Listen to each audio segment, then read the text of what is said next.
Hello guys! Today is a rather exciting video because the very generous people at Warwick have very kindly sent me a care package. Now this is the Warwick Rockboard, but inside this box of joy is also numerous other bits and pieces to make making this pedalboard a lot easier, and I'm really excited to go through them all. So I don't even fully know everything that's in this box, so let's go through it together. That is insanely kind of them. So what do we have? We have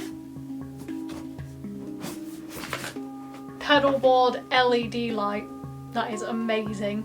Yeah, so if you're playing in the dark, I do believe this changes colour. Yep, dimmable and multicolour. I do love a multicoloured anything, if you couldn't tell. What else do we have? Quick mount, quick release tool. That is amazing. So, quick release tool for Rockboard, quick mount, pedal mounting plates. Very handy. I think there's 3 of those. Oh no, there's quick mount cable fix, so there's cable clips. Then we also have ISO power block. No way! That is so cool. We'll open some of these in a second. This is like a double whammy. It's like an unboxing and new pedalboard making video. What else? Mod 4. No way. So this is like a patch bay. Yeah. All-in-one wireless system, receiver, and a patch bay for pedalboards. That is incredible. I can't wait to try some of this out. And then we have quick mount pick box. That's so cool. It's very handy for me because I've been getting more into pick playing recently. Essential Velcro. That is very thoughtful actually. And a huge bag full of patch leads. Again, very thoughtful and very handy. And they're gold plated. Posh. And then what do we have in here? So we have, it's called the tray, which is universal power supply mounting solution, fits all new Rockboard pedalboards, no drilling necessary. Yeah, so I guess this fits the ISO power block. And then in here we have the pedalboard itself, and whoa, it's extremely light, which is very handy for me. That's awesome. There we go. This is the Quad 4.2 that we've got here. It is really light actually. I'm impressed. And then there's a couple of other bits we have at the bottom. So we've got pedal toppers. These are always really good to have.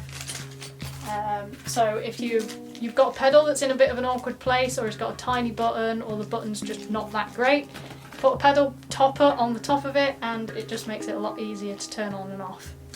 Some black pedal toppers as well. And then I think these are all pedal toppers. Oh no! LED dampers as well. So if the LED light is blinding you on your pedal, that will solve it. And then, ooh, damper jewels. They're a bit pretty. Very cool. Very kind of them. Shall we take a look at some of these boxes? Let's see. Quick mount pick box. I'm intrigued. Packaging is really nice as well.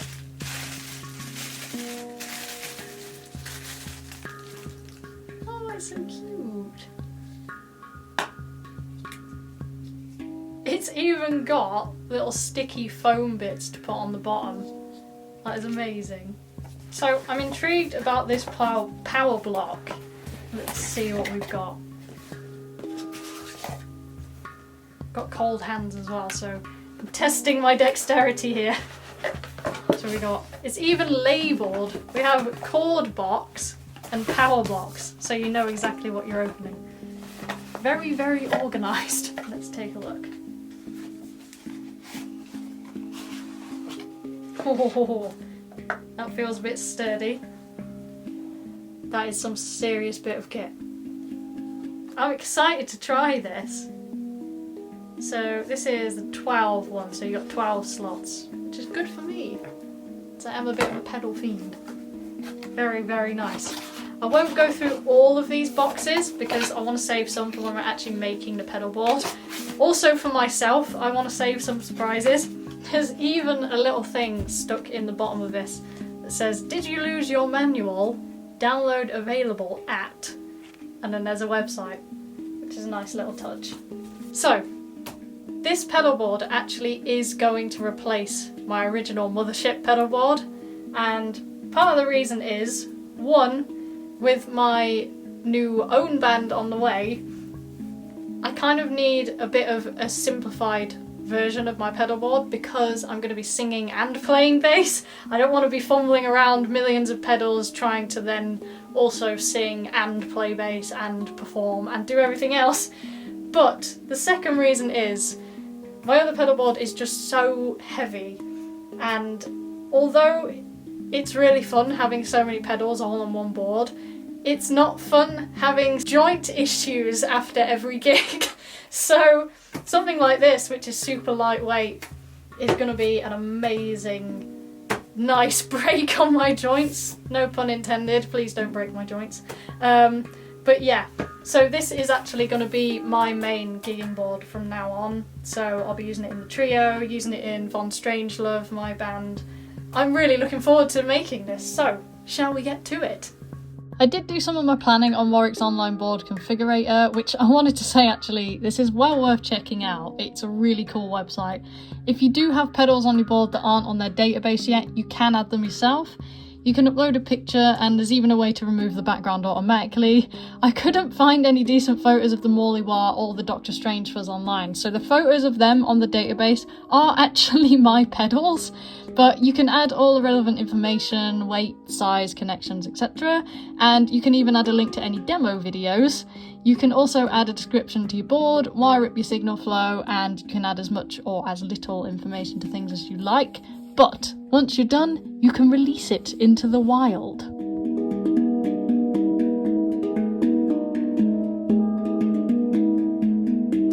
you see my paranoia?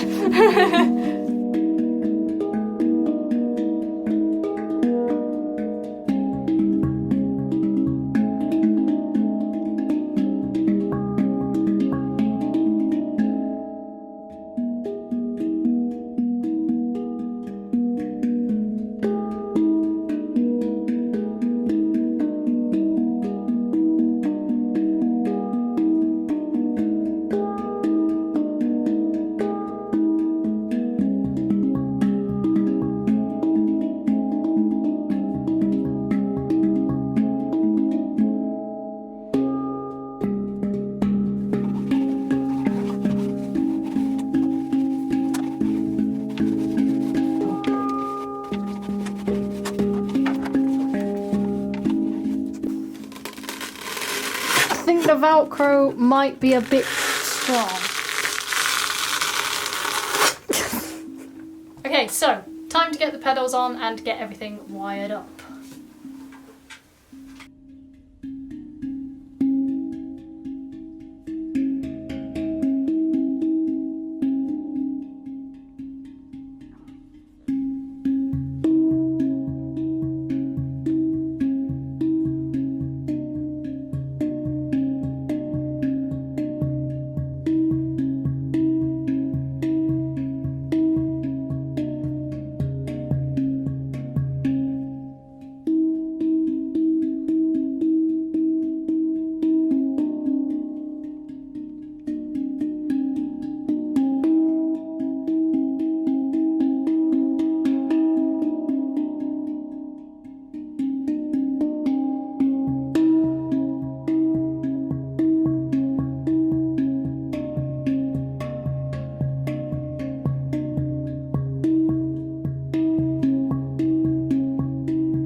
Okay, so this is the mod for Patch Bay that they sent. This is what the wireless came with.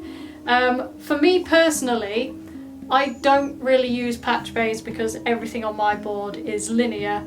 So what I'm going to do is do a separate video where I go really in depth with this, explain it in more detail, and also test out the wireless and do some fun things where we go see how far the wireless can go and just kind of push it to its limits and see what it can do. But it is really cool of Warwick to send this, and this thing is going to be really helpful if you are someone who uses stuff like this. I have decided to go with the Mal 9 over the Ditto Looper because live I'm not really going to use the Ditto Looper as much as I'm going to use the Mal 9. There is also a looper function in the HX as well, so in an emergency it's good to have a looper pedal in case you need to either fill any dead air or there's any technical issues, or you're just in a position where you think, oh, actually it'd be really cool to loop this. Time for its annual cleaning.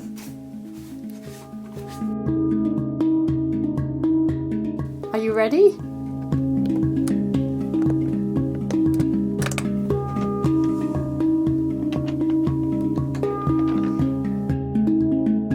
So, we are done, and I've got to say, this is a pretty beautiful looking pedal board. Everything fits really nicely as I thought. It's a really nice depth, and best of all, I can do that with it. And there is absolutely no way that I would ever have been able to do that with my old board. So it's going to be a really, really nice change. I'll go through each pedal, what I've got on there, what I've got rid of, and I'll also show you underneath because I have a few things to explain. So as far as the underneath of the board goes, everything's really neatly packed away. There is one thing which I need to explain in more detail. So this is the power supply, and this pedal board holds 10 pedals, but I have a 12 pedal power supply. And normally these power supplies would be mounted this way on this little tray, but I have done a slight modification and I can explain that. So the reason being, with the HX, what I'll do for this video, because I don't have one yet, is I'll plug it in with a separate power supply, as I always do, because it has a weird power supply and needs a voltage doubler if you want to plug it into one of these. So once I get a voltage doubler, I'll need 2 power sockets, and I also then wouldn't have enough spaces to go on this power supply. So to eliminate that, I've done a slight modification, put it on this way with Velcro, and that means that I can then power the HX just off this and eliminate problem I've had for the past year or so where I've got 2 different power supplies running, one for the HX and one for everything else. This should keep it all compacted just into one. So that's what's going on there, that's why it might look a bit weird. Okay, so this is the finished product. You've probably noticed a couple of things have changed place. It's not because the wiring is any different, everything's actually wired up in the same order, but these 2 are just different on the actual pedal board on top. Reason being, it's actually a lot easier to plug things in if I need to demo them on the right hand side. It's easier because this pedal is here, not here, so I'm not having to reach a cable all the way around either way, and it's just a lot easier. Another reason being, I quite often need to use this and this. This and this in quick conjunction during songs, and it's just a lot easier than going blip blip. So it's just more economical, but the actual wiring and everything is all the same. So first of all, we've got the Shure wireless unit. Now I use that as a tuner because it's extremely accurate, but obviously use it for the wireless as well. I will be going through the Warwick wireless unit in a separate video and we'll go more in depth with that. So from there we're going into the Del Fuego by Sutton Instruments. This I use for kind of lead bass stuff and just to give my bass a bit of a boost. It's an absolutely awesome sounding fuzz pedal. So it sounds like this.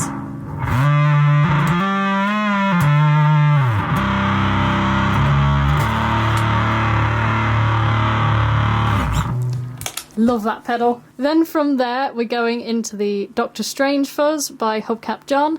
This obviously is based off film Doctor Strangelove, one of my all-time favourite films, so had to have this pedal. But it's an awesome sounding pedal as well. Sounds like this.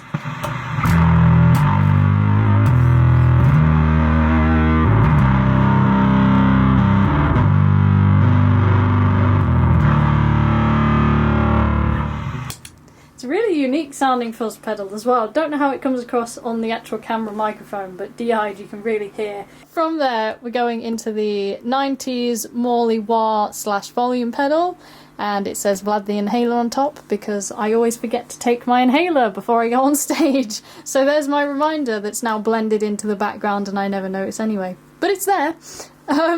But yeah, I'll go over the sounds of this in conjunction with these because I don't tend to use it on its own. From there we're going into the Golden Plexi 2 by Tone Cici, and this pedal I have on pretty much all the time, just adding a bit of extra texture and a bit of extra grit to my bass tone. Sounds like this.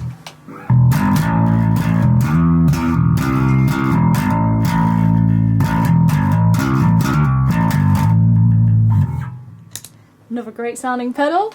From there we're going into the Space Station Pro by CKK. This is a really kind of washed out sounding reverb / delay verb. Sounds like this.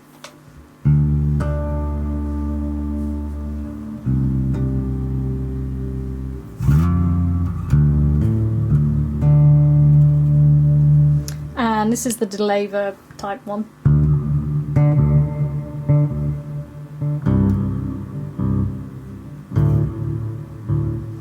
But I tend to just use it for the reverb, especially because it sounds great with the Morley on the volume function. Sounds like this.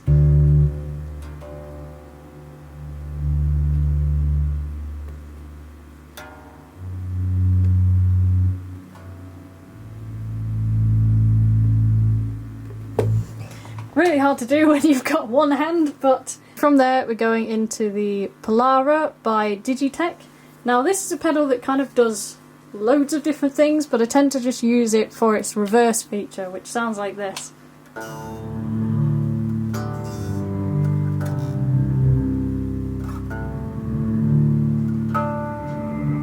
And I discovered that it does a breathing sound, which I'm very proud of my discovery, but if you pair it with fuzz or a distortion, it becomes really apparent.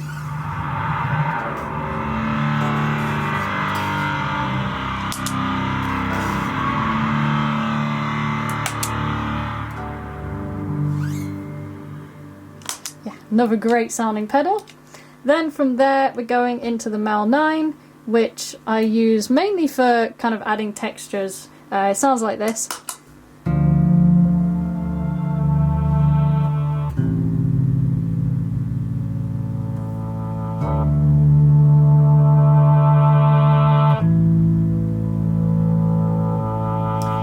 Then from there finally we're going into the Line 6 HX. And this is kind of the brain of the board. So in this I've got a compressor pedal that's running all the time, not actually compressing anything, just doing some tone shaping and keeping all of these in check. And then we've got a plate reverb which I have on all the time, just adding a bit of extra texture to the bass, so it sounds like this versus off.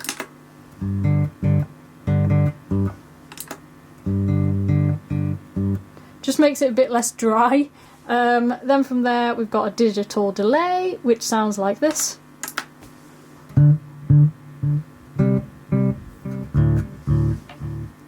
Then we're going into the particle verb, which is a pedal that I use mainly in specific songs. It sounds like this.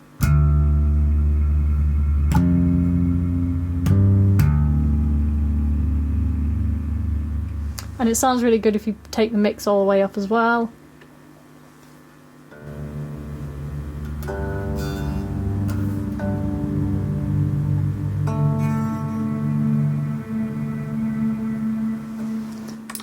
Then we're going into Twemroy, which is supposed to be a tremolo, but it got misspelt and it stayed as Tremroy forever.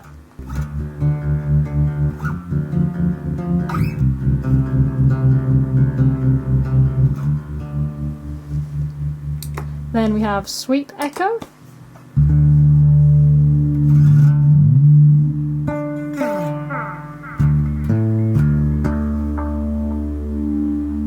Really, really cool effect, that one. Then we're going into the chorus, which I've replaced with, well, replaced from my MXR chorus pedal.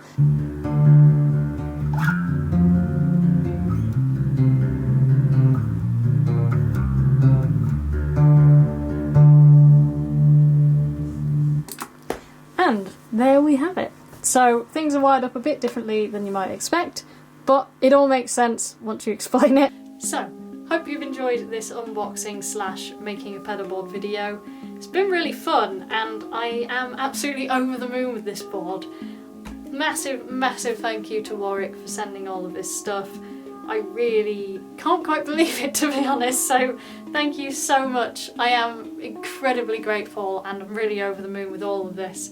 This is going to be so helpful in the upcoming projects as well, and just generally it's a lot nicer to look at now. I love my old board, but for the things that I actually need this for in everyday use, this is really, really handy.